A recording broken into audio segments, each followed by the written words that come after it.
Let's discuss the DA policy conference now with political journalist and author Jan-Jan Joubert. Good evening, Jan-Jan. Thanks so much for joining us. Do you think by the end of the weekend we'll see a very different DA emerging? Is it at an ideological crossroads? No, not at all. I think that it was made clear today in that press conference which Govan and I attended that this is part of a process. Basically, when the policy head of the DA made it clear that she believes, and I think rightly so, that policy is a continuing process.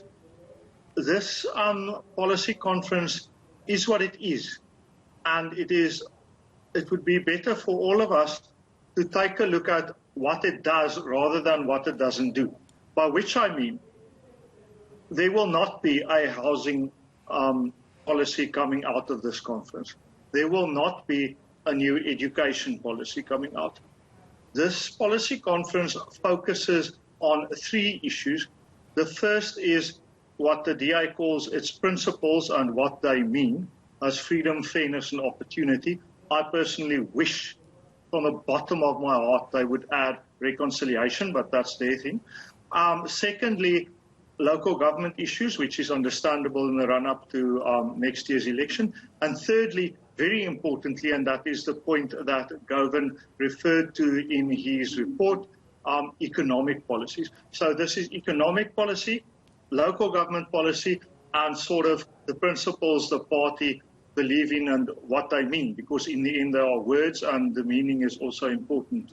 Different words may mean different things to different people. So those are the three discussions, and that's it.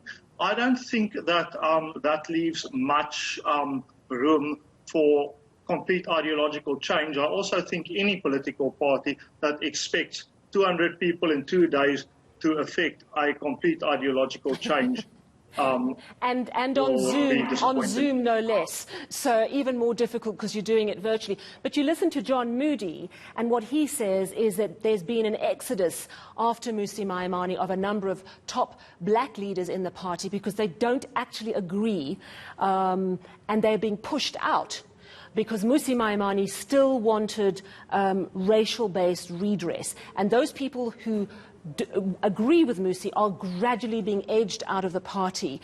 It also speaks to the issue that he raised, that Helen Zille apparently suggesting that this is really a party aiming only for 20% of the vote, suggesting that it's going to pander mostly to minority needs. Is this a factor in the party?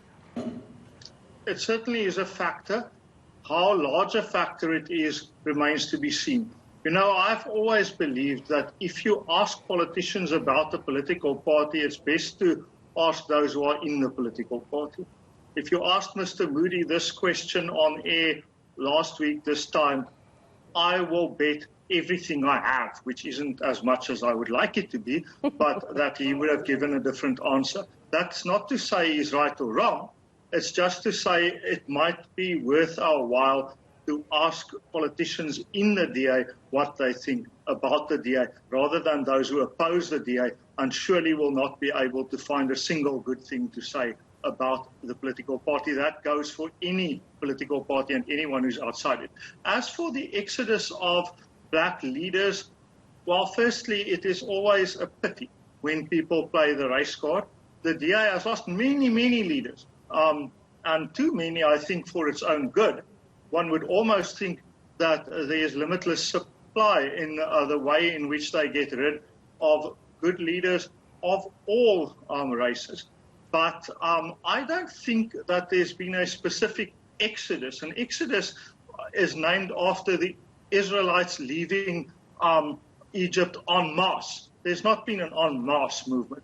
But surely the exit of Mmusi Maimane, the leader, and the mayor, those are significant departures. You can't argue that. That is true, but it is not an exodus, I think. Maybe every word means exactly what you choose it to mean, but I think that's overdramatic. If you put those who have left versus those who have not, then at this stage I think an exodus is overstated. There's been a loss of good quality people. Herman Mashaba, probably the best of them. But at this stage, the leadership is contested by Mbali Ntuli, who surely must rate as amongst one of the most competent politicians of any race in South Africa. We must not be so race-obsessed. Does she have a chance, though? I know that the decision is only going to be made in November, but is this weekend an important opportunity for her and John Steenhuisen, now the only two horses in the race, to make a showing, to make their presence felt? No, I think this is not where you will see that happen. I know that there's some talk of a walkout of unhappy people from the Zoom meeting. Quite frankly, it's not going to be very spectacular. You know, people will think they've just lost contact. But we'll see. I mean, if they want to walk out, they must walk out. If they want to stay, they must stay. Personally, I can find about 800 better things to do on a Saturday and Sunday than to sit through principles of a political party. But that's them choosing it. No, I think we will see some differences of opinion. There certainly is a more conservative grouping in the Democratic Alliance with Helen Zille at its head. And if you wonder who is the leader of that grouping, ask yourself this. If Helen Zille had contested the leadership of the Democratic Alliance against all comers, who would have won? Helen Zille would have won. What does that say about the DA? Well, that depends on what you think of Helen Zille. Some might say it's stuck in the past. Some might say, my hat, things were good then. I guess it depends on you. But as far as Mbali concerned, splendid politician, and an asset to any party. On the progressive side of the party, a non-racialist of note, as I think are all the contestants in theory. In Mbali's case, I have not seen her play the race card once. We'll see how it goes. I think Mr. Steenhuisen's chances of winning are 100%, not 99%. His success in winning will not be measured by the margin of his victory, but by his ability to reconcile the people in the party and reconcile those whom he would have beaten into the party. If he fails at that, he might as well not contest.